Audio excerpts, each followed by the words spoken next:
এই থোকাটা তোলো। ইয়াস, থোকাটা।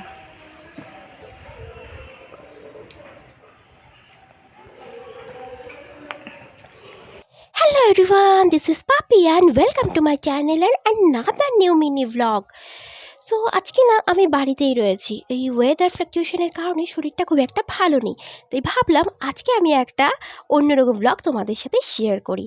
অ্যাকচুয়ালি দেখো, যে না গাছপালা বা অ্যানিমেলসের যত্ন করে তার কাছে কিন্তু সেগুলো নিজের সন্তানের মতোই হয়। তো আমার মা কিন্তু টোটাল টেক কেয়ারটা করে। তো চলো আজকে আমি দেখাই আমার মাকে আর কীভাবে টেক কেয়ার করে। তো ফার্স্ট হচ্ছে আমি বাড়িতে ছিলাম, যেহেতু মা বলছিল কদিন ধরেই যে এই লেবু গাছগুলোতে নাকি ফুল এসছে, তাই আমি খোঁজার চেষ্টা করছিলাম, কিন্তু আমি খালি চোখে খুঁজে একটা দুটোর বেশি পাইনি, তাই আমি মাকে ডেকে নিয়ে এসেছিলাম দেখাবার জন্য। তো এই হচ্ছে আমার মা। তো মা কিন্তু বাড়িতে প্রচুর কাজকর্ম করে, সেই সুযোগ পেলেও কিন্তু তার ফাঁকে ফাঁকে কিন্তু টেক কেয়ার করে। মানে ফুলেছে, এই যে, তারপরে হচ্ছে এই মাত্র দেখালো, এই যে তারপরে আবার দেখালো 3-4টে ডালের দেখালো। শোনো,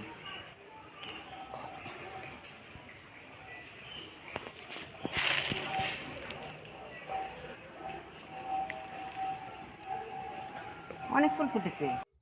তো মার হাতে লাগানো গাছটায় ফুল ফুটেছে, তাই মা আমাকে কত খুশি হয়ে দেখাচ্ছে। দেখো, আর সত্যি কথা দেখতেও ভালো লাগছে। এটা হচ্ছে বাতাবি লেবুর গাছ, আর দেখো কত থোকা থোকা ফুল ফুটে আছে। বাতাবি কটা হবে জানি না, কারণ এখানে হনুমানের দল এসে সব অলমোস্ট নষ্ট করে দিয়ে চলে যায়। আর ওই দেখো গাছের ফাঁকে একটা ঘুড়িও আটকে আছে। তো এখানে দাঁড়ালে একটা খুব মিষ্টি গন্ধ পাওয়া যায়, আর সত্যি কথা কিন্তু খুব ভালো লাগছিলো। আমাদের বাড়িতে কিন্তু প্রচুর একদম গ্রিন ভেজিটেশনে কিন্তু ভরা। এই দেখো কত রকমের গাছপালা। এখানে দেখো একটা ওই কাঁঠালের গাছ আছে। প্রতি বছর এই সময় ছোটো ছোটো কাঁঠালের যে কুড়িগুলো থাকে না, মানে ছোটো ছোটো মুচি বলে, ভরে যায়, কিন্তু জানি না কেন এবছর একটাও দেখা যাচ্ছে না। কি হবে কে জানে। ওই দেখো ঘুড়িটা আটকে আছে। এই ঘুড়ির লোভে যে কত বাচ্চা কাচ্চা আসে দুপুরবেলা, নয় নজর রাখতে হয়, নইলে অনেক গাছপালা ওরা পারিয়ে না একদম নষ্ট করে দেয়। আর এই হচ্ছে ভুতু বাবু, এ তো আমাদের বাড়ির পোষা পেট, ব্ল্যাক ক্যাট। তো ওকে রাখি বলে অনেকের অনেক কথা শুনতে হয় আর কি, সে শুনি, ক্ষতি নেই। আর এই দেখো যত কাঠ ঠাট দেখছো না, এগুলো দিয়ে কিন্তু আমাদের রান্নাই হবে। হ্যাঁ, গ্যাসের তো অবশ্যই রান্না হয়, যখন ধরো গ্যাস ফুরিয়ে যায়, বা অন্য সময়ও কাঠে রান্না হয়, জল টল গরম হয়। এই দেখো লেবু গাছটা, এটা হচ্ছে কাগজি লেবু গাছ। তো ফুল দেখে তো বেশ খুশি খুশি হয়ে আছি আমরা, কি লেবু হবে। আর এখানকার লেবুগুলো কিন্তু খুব ভালো, একদম ভীষণ মানে রস থাকে। আর দেখো লেবু পাতাগুলোর থেকে, মানে এখানে দাঁড়িয়ে আছি, একটু গাছটা নাড়া দিলেই একটা সুন্দর মিষ্টি মিষ্টি স্মেল আসছে। আর এটা দেখো, এগুলো হচ্ছে মেহেন্দি হেজ। কেউ অনেকে আছে আমাদের বাড়ি থেকে এসে নিয়ে যায় মাথায় লাগানোর জন্য, বা হাতে অনেকে বেটে রং করে। ওই পাশে হচ্ছে রাস্তা, আর এখানে কিন্তু ছোটো ছোটো পাখির বাসা অনেক সময় থাকে। আর এই দেখো এখানে হচ্ছে আলু গাছ হয়েছে। তো মা ওই সবজি টবজিগুলো এখানে ফেলে, তো ওখান থেকে হয়তো বাঁচা অংশ থেকে আলুর এই আলু গাছগুলো হয়ে গেছে। এই আলুর দিয়ে না আমার শাক রান্না করে খেতে বেশ ভালো লাগে। আর এটা হচ্ছে এটা আমার স্টুডেন্টের বাড়ি থেকে দিয়েছিল এই গাছটা। একটু পাতাটা একটু থিক, আর জোয়ান গাছ। এটা কিন্তু আমরা কিন্তু মাঝে মাঝে রান্নাতে দিয়েও খাই, মা অনেক সময় বড়াও বানাই। এটা কিন্তু পেটের পক্ষে খুবই ভালো। আর নার্সারিতে হয়তো কিনতে পাওয়া যাবে। আর এই হচ্ছে আমার মায়ের কুমড়ো গাছ, নাদুস নুদুস কুমড়ো গাছ, এখনও কুমড়ো হয়নি।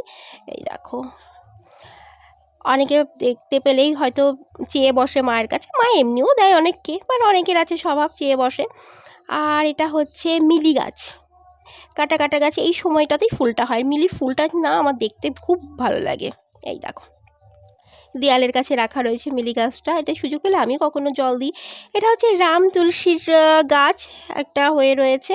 হঠাৎ চোখে বলে যে রাম তুলসীর গাছটা, অনেকটা জঙ্গল ছিল এখানে, অ্যাকচুয়ালিগুলো কাটার পর দেখা যাচ্ছে রাম তুলসী গাছটা কত বড় হয়ে গেছে। আর এখানে একটা আছে জবা ফুলের গাছ, পঞ্চজবা, ওটা একটু ভেতরের দিকে। আর নইলে রাস্তার দিকে থাকলে না ব্যাস ওই ফুলচোর কাকিমারা এসে সব নিয়ে চলে যায়, মাও কখনো রাগ করে কেটে ফেলে। আর এখানে সব কী সব পাতাগুলো সব মা শুকাতে দিয়েছে, এগুলো জানি না এগুলো গুঁড়ো করে কি করবে, হয়তো মা মাথায় টাথায় লাগাবে। আর এটা হচ্ছে আমাদের বাড়ির দেব কাঞ্চন ফুল, মানে গোলাপি রঙের কাঞ্চন ফুল। অনেকবার লাগানো হয়েছে, ফুলই ফোটে না। তো এইবার গাছে কুড়ি এসছে দেখে আমরা সবাই খুব খুশি হয়ে গেছি, যে গাছটা না ভরে গেছে কুড়িতে। তো ফাইনালি এবার আমাদের বসন্তকালে এই গোলাপি কাঞ্চন ফুলের দেখা মিলবে, এটা ভেবেই আমাদের খুব খুশি হয়ে যাচ্ছি। 1-2 দিনে হয়তো ফুল একটা বেরোবে, তারপর প্রচুর কুড়ি আছে, সবগুলো ফুটে বেরোবে। আর দেখো বসন্তকাল আসছে, আকাশটা কি সুন্দর একদম নীল নীল হয়ে থাকছে। শরৎকালের আকাশটা এরকম থাকে, কিন্তু তখন সাথে আবার বর্ষা টর্ষাও চলে আসে। তবে এই বসন্তকালের আকাশটা না আমার খুব ভালো লাগে। বসন্তকাল, পলাশ ফুল মানে ভাবলেই কি সুন্দর লাগে। কোকিলের ডাক, এখনও অবশ্য কোকিল ডাকছে না, কয়েকদিন পর ডাকতে শুরু করে দেবে। এই দেখো আরও ফুল গাছ দেখাচ্ছি। এটা না একটা লতানো ফুলের গাছ, সাদা সাদা রঙের।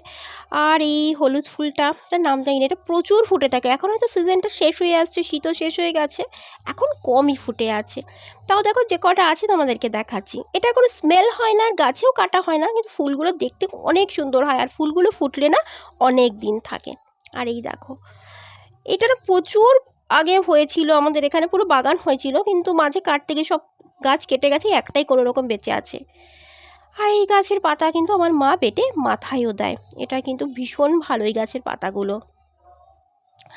আর এটা হচ্ছে অ্যালোভেরা, এগুলো রেখে দিয়েছে, এগুলো হয়তো মা আবার পরে লাগিয়ে দেবে। এই দেখো দোপাটির আগে পুরো বাগান ছিল, এখন শীত শেষ হয়ে আসছে, এখন আর গাছ নেই, একটা দুটোই আছে। ফুল ফুটলে মা পুজোয় দেয়। আর এই দেখো ভূতু বাবু সেই সকাল থেকে ঘুমিয়েই যাচ্ছে ওই জায়গাতে পড়ে। এই দেখো মা আজকে আমার সাথে ঘুরে ঘুরে বেড়াচ্ছে, আর আমাকে সব গাছের ফুল টুল দেখাচ্ছে। যেহেতু আমি ওই ভিডিও বা ফটো করি, আমার মারও বেশ ভালো লাগে দেখাতে, তাই আমাকে মা ঘুরে ঘুরে দেখাচ্ছে, ওই দেখো ওই ফুলটার ফটো তোল, ওটার ভিডিও বানা। আর এই দেখো এখন মা আবার রান্নায় বসে গেছে। এই দেখো আজকে আমাদের কাঠে রান্না হচ্ছে, মা রান্না করছে মাছের ঝোল। তো আজকে কাঠে রান্না করলে কিন্তু একটা আলাদা টেস্ট আসে।